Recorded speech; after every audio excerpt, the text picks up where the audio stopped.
I stood there and I looked at my 93-year-old grandmother, and there was a room, a whole room full with maybe 70 people that came from that one woman. Isn't that remarkable? That nobody cared about her career. Nobody asked what job she did. Nobody asked how many times she went to the club.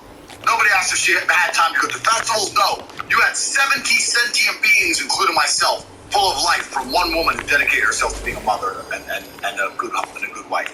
That is beautiful. I talk about how women are unique and special, and they can do things that men can't do.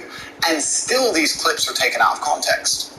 Let me give you an example. I absolutely not really love women. I have nothing against women. I believe women are the most precious things on the planet. They create life. They should be protected. They should be provided for. I would never let a woman pay for a bill. I would never let a woman, if someone touched any of my women, I would stand up against 10 men by myself and risk my life to protect her. I believe that women are beautiful creatures. I just don't think that they're as emotionally calm as men in stressful situations. I don't think they can fight like a man can. And for the same reason, I would never drop my children in an all-male nursery. I think that's strange and weird. I would only drop them in an all-female nursery. Women do certain things and men do certain things. Now, I believe everything I said.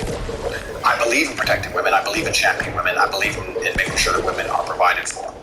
However, that video was made when I was far less famous. In light of the things I just said to you earlier in this video, I understand that now, as my fame grows, even though to me my message is very clear, a man has certain roles in society, a woman has certain roles in society, and when we work as a team, when we love each other, society is better as a whole. I think that these views are not very controversial at all. I think they were mainstream only a few years ago. I don't think that they're controversial. Most of the people I meet in the world don't think they're controversial. The women I hang around with don't think they're controversial. Nobody on the street I've ever met thinks they're controversial. Everybody agrees with me. However, the way I'm saying it, the way I'm getting the message across, because I'm trying to be as energetic as possible, I understand that a small, tiny percentage of people might misunderstand me. And that didn't matter when I didn't have any views. I didn't have anything. But now I'm the most famous man in the world. I should be a lot more careful with how I say it. What's really worrying is this. That clip reflected even my biggest haters that is positive about women as a whole. Perhaps you may not like my tonality and the way I structure certain sentences. But as a whole, I'm saying positive about women. At one point during that speech, I said women do certain things and men do certain things. That clip has been taken. That cut of my language, men do certain things, women do certain things. Somebody, I have no idea who, has made a TikTok where it says men do certain things, and it shows videos of me driving around in cars, spending money, and women do certain things, and it shows women cleaning. Women do certain things, and men do certain things. Somebody off their own back, somebody else has made that video. I didn't tell them to. I don't know who they are. I don't know what their account is. It's just viral on the internet somewhere. And now I look like I'm saying women should only clean and men should only run around with cars and women and money. I didn't say that. I didn't say that at all. I said that women should be protected and provided for. But because a small clip was taken out of context and used against me and weaponized, now I look like I've said things I did not say. And no matter how positive my message about women, if the intention is to try and make me look bad, even with a clip like that, they found a way to make me look bad. That's the scary thing. That's why I've titled this video My Final Message, because I don't know, even with my entire brain, I don't know with all of my genius intellect, if I can find a way for nothing to be used against me. It's extremely difficult. One line out of context has made me look bad, and millions of people saw that, and people didn't see the long format video, and they've deduced that I hate women and that women should only clean, when really I was trying to stick up for and protect women and give my true views on women. And this comes full circle to the Instagram ban. I am very understanding of why Instagram felt like it was necessary to ban me. I am not mad at Instagram. I'm a professional, and as a professional, I'm not an emotional person. I do not do emotional responses. Although I believe it's unfair, although I believe I've been unfairly vilified, although I believe it's not the right thing to do because it doesn't allow me to shift the public consciousness in a constructive manner, although I think it would have been better for them to say, Andrew, certain things are being taken out of context. You need to be careful that doesn't happen. A lot of people listen to you. And I could have become a champion of rights. I am not emotional. I understand why they did it, because that's a perfect example of how people are desperate to try and make the things I say look worse than they are, and using social media platforms to purport negative views of women. And it doesn't matter if it's a negative view of a woman, negative view of men, negative view of a sexuality. It doesn't matter what it is. It should be stopped. I agree with that. And Instagram or Meta have a responsibility to show that they are listening to the public. They want to show that they are listening. I have some good people on the case, and dialogue with Instagram I want to open, and will proceed as God sees fit.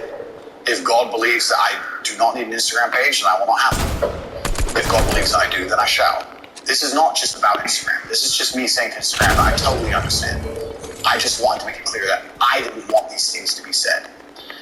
That clip of the cleaning and me being taken out of context has no benefit for me. Everyone dislikes me on the internet.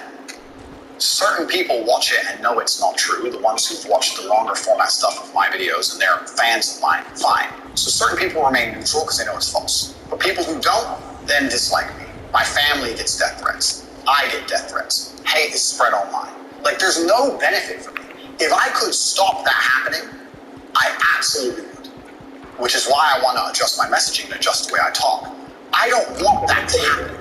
That doesn't help me. I would love for that to never happen. And Instagram think the way for that to stop happening is to ban me. I agree it should stop happening, but I don't think banning me is the answer. Because there will always be someone else. And there'll be a new hate mob and new out of context videos.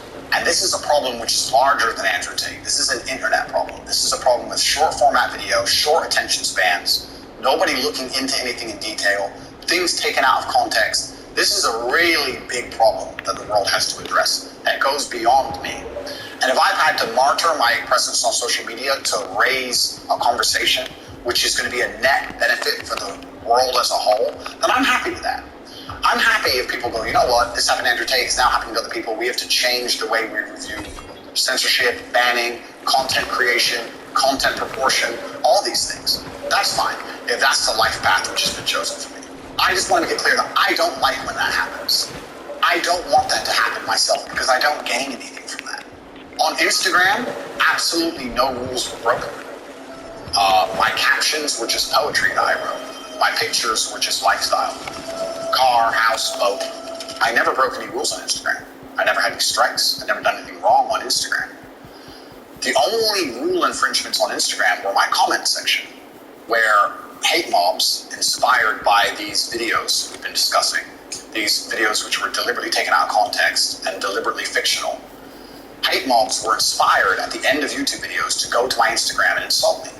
So the only infringements you would find on Instagram is in my comment section, where thousands of people who were sent by random YouTubers who don't like me would come, threaten to kill me, mock my dead father, threaten to kill my brother, threatened to kill my family, threatened to find me. These were the only rule infringements on Instagram. Things written against me by other YouTubers, telling them to go and do it, while all I wrote is poetry. And on repeat, multiple times I said on my stories, if you're going to defend me, do it respectfully. Even if people hate me, even if they're insulting me, don't insult them back. Hate doesn't beat hate. It just creates a brick wall. If somebody says they hate me, explain to them calmly that they don't understand the context. Show them a longer format video. Show them how I stick up for marginalized people. Explain I'm a person of color and I've been marginalized in my childhood. Show them how I had a gay friend when I was a kid. Show them how I stick up for women. Don't just reply saying you're stupid, you don't know the truth. Don't fight hate with hate. I was encouraging all of my followers and all of my fans to be respectful people, even when sticking up for me.